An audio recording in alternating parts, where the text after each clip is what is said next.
Hey, it's JC1424 once again with NASCAR Heat 4. And in this episode of our season, as Indiana Jones, we're going to be completing race 25, which is the Indiana 250 at Indianapolis Motor Speedway. In the last episode, we complete the race at Darlington, the throwback weekend event. We got our 10th win of the season in just 24 races. And this was also our second consecutive finish because we also won at Road America. And I don't even know if that was supposed to happen. But we ended a few bad finishes. We ended the streak of that. We had 14th there and 33rd there.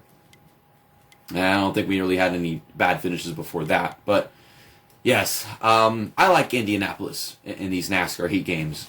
I liked it in NASCAR Heat 2. I liked it even more in NASCAR Heat 3, even though I got sent down pit road in the Cup Series, which really sucked a lot. So hopefully we can win one of these races. I preferably like to win the Brickyard 400 though, but maybe we can win this one. We're going to use the J.D. Gibbs paint scheme because I like Indianapolis, and we'll go use that regular Menards car at Las Vegas next weekend. So let's take a look at the season standings before we go into this next race. We're 21 points ahead of Cole Custer. I think he gained a significant amount on us in the last episode because he was dominating that race before I came along and won the darn thing while also blowing a tire in 3 and 4 on the very last lap of the race. So that was right front. Part 4, of course it is. We're probably going to have quite a few more right front parts and minivan parts with all the road courses and tracks that blow tires. But Christopher Bell, 6th place in the standings right now. Ryan Sieg is 12th. And even though Christopher Bell's still 6th place, Jeff Earnhardt got back into 20th. So it is the top 20 that determines who is above the cutoff line. Therefore, Jeff Earnhardt's in 10th in the playoff standings. He's not even in 12th because he's got to win. These two guys don't. Cole Custer keeps on trying to get one, and then I keep on getting in the way. So, I mean, I'm probably doing a good thing, making it even possible for someone like Jeff Earnhardt or Christopher Bell to get in. I really wish Jeff Earnhardt would not be in here if Christopher Bell's not in here, because I want Christopher Bell in here more. By the way, I still sell these t-shirts. I'll try to remind myself to leave a link in the subscription. But there is a link like on the main page of my channel or the description page of my channel, which, you know, if you go to the About section, something like that, like there's a thing that says merchandise. And I think they're like $20 after tax, shipping, whatever. I remember it was like $17.95 and then blah blah blah. But yeah, I think it's like no more than $20. It only looks good in white.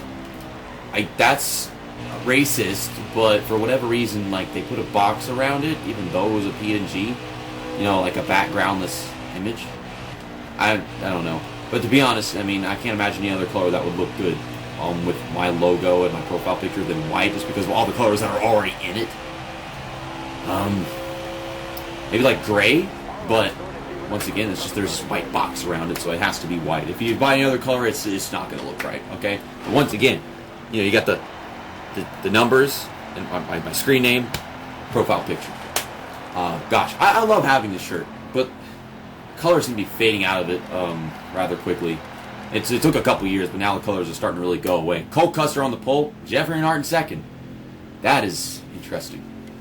Christopher Bell starting 12th, Ryan Sieg 11th, so they're all right here in this together. I'm not really concerned with the rest of the results. So yeah, we're still 12th after qualifying and after all the post-qualifying or pre-race rule-breaking inspection crap. Cesar Baccarella failed optical scanning station multiple times, and then Justin Haley had to replace the transmission before the race. Brandon Brown posted some fast laps in practice.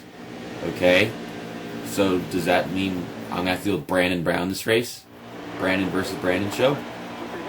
I was going to try something in this video, but I forgot, because I'm dumb. But there's this thing called competition mode, and it shows up at the menu before you go into a race and championship. And I don't know what that is, but like I clicked on it one time and it said it overrides all the settings to make it even harder than it is or something.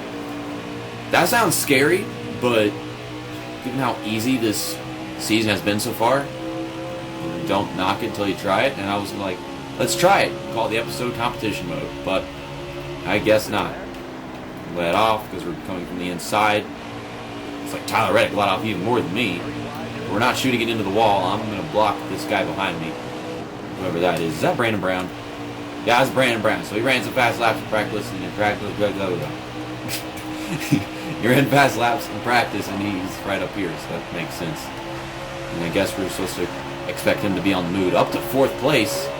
I don't know how much of this is restart speed. I put it on +2, which means, 2 setups higher in looseness, and it doesn't feel that much more loose. We're getting tied into all these damn corners. I can't keep up with these guys. I'm coming. Use the trap to get a pass on Chase Briscoe down the backstretch. It's not a big enough run to clear him, though. Okay, maybe it is. And now I'm going to let off because I'm coming from the inside. Jeffrey Earnhardt could not get around Cole Custer. He keeps on ducking underneath and trying stuff, but he's not getting a run. Now, in the Xfinity Series, they did some stuff to the cars in 2019, or was it 2018? I don't remember, but they made it so that passing was so very possible. Or maybe they did. Maybe they did something else. Maybe there was like they added restrictor plates. I have no freaking idea. Like they put it on and they took it off, or they had valence, or I don't know. I remember like what tracks they did what to. I know they did some shit for Charlotte. That was an all-star race. But this race, they did something for the Xfinity Series probably like 2 years ago. I don't know if they still use the restrictor plates because I don't even keep up with the Xfinity Series that much. Kamikaze knows everything. And if he's watching this video, then I'm an embarrassment to the entire community. No pit stops after the first stage. So we're still 3rd. We got that restart speed. Maybe we could win this one. Or, because we have worn tires, we could lose it. Or lose positions. I don't know.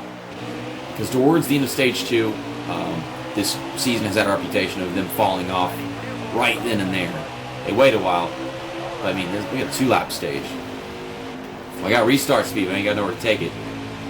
Okay, we're there. Stuck my nose in there, and it was all on the apron and all the curb and stuff. But we got to the lead, taking off. 3 laps in the first stage and 2 laps in the second. This car is really starting to turn on its own, and it does that whenever the tires get worn at some tracks. So I guess here that's the thing, especially considering I'm on +2. But it's not really getting that loose for worn tires, so you really have to have a much looser setup than usual at this track, I'm starting to assume. So it's a good thing I made the decision to go to +2, because I don't think +1 would have been enough, though I wouldn't have had to deal with something like that on worn tires. I like having that. It helps me turn towards the end of the run. So we're going to get 4 tires. As far as fuel goes, we'll just get 1 can because we don't need 9 laps of fuel. At least I hope we're not going to need 9 laps of fuel. We're going to skip some laps with this caution. If there's a green-white checkered or something, I don't think we're going to add enough laps. Or we probably just skip laps instead of adding laps. Who knows? But this is just what we're going to do. And I'm still the leader. So am I just going to dominate this race? Like, climb to the lead, starting the second stage, be up front almost the entire time, win the race? Is that what it's going to be? Jeffrey Earnhardt. He's coming. I supposedly helped him pass Cole Custer. As in, I was staying towards the middle of the track instead of the top where Cole Custer was, which allowed him to get underneath Cole Custer and build up that run. And now he's in front of me, about to win his second race of the season. He's also going to get a lot of points in this race. But he's still not as consistent as Christopher Bell, so I don't know if I really like this at all. But, I mean, if you could do it, you can go get it. But tires are starting to wear down. And I did pass Chase Briscoe by getting a run with the draft, and I'm right behind you, so I could probably get a run right here. Trying to set up turn 2 right. I don't have enough speed coming off, so I'm not really going to do anything. How many laps we got left? We got 2.5 laps to go. I'm getting a run right here, but I don't want to have my nose underneath him going into turn 3. I let out the gas, so therefore the car had to turn to the right, which was dumb. So he's pulling away some more because that messed up my entire entry to 3. Can carry a lot of speed in turn 4. Something that they could not do in NASCAR 3. They could not carry speed in that corner. Go in there and I'll always be able to pass like 5 cars. Okay, now we got some minimum, lots of draft. We're going to be underneath them, but I think we'll be able to complete the pass either way. Kind of just slowing down enough so that I can pull back up in front of him. I'm racing him, because I really don't care if he wins this race either way. He's already above the cut line, So I'm not just going to hand it to him. He's already got to win.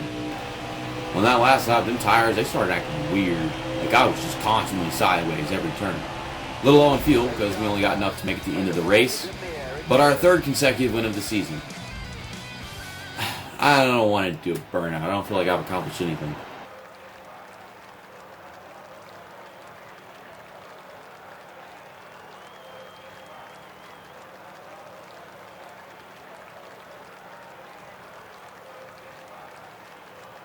Race results. 11th win of the season. We won the second stage. Cole Custer won the first one. He finished 5th. There's Jeff Earnhardt in 2nd.